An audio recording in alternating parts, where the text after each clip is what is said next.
BBC Radio Devon. Thanks for waking up with us this morning. We've been spending this week dipping into people's life stories, listening to the experiences of people who make up Devon.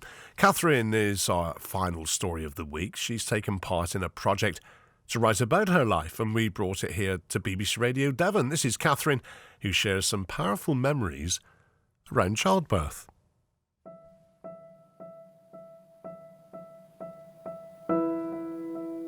At 16, all I wanted to do was get on a bus and leave.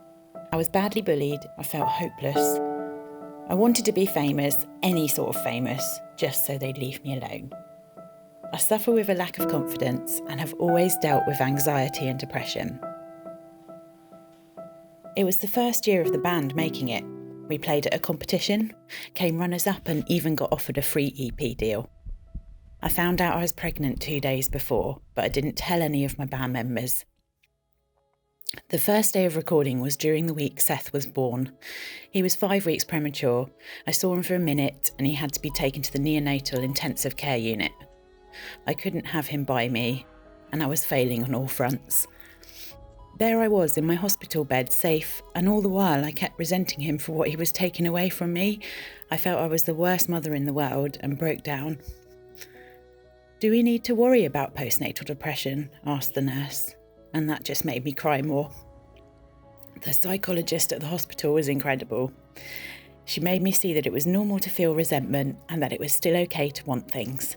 But my negative thoughts spiralled. Up at 3 a.m, pumping milk without my baby, I honestly thought people were trying to trick me when they told me that I could give him formula once he came home. The girls came to visit me and brought my violin, and we had a rehearsal for the EP in the corridor. That has become such a fond memory from that time. 2 months later, I played my first gig. I was still seeing the psychologist at the hospital.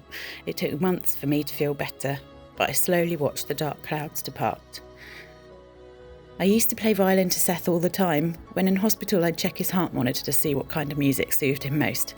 He's 5 now, and he's so musical. I channel the hard times into my music. Music just makes all emotions visible, and as I play, my 16-year-old self knows that she doesn't need to run away.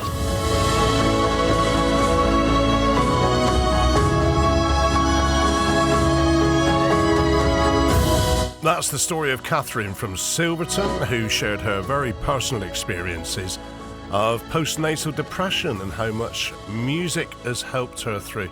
The last person to take part in the People of Devon project on BBC Radio Devon this week. If you want to read more stories just like that, or maybe submit your own, you can go to the website.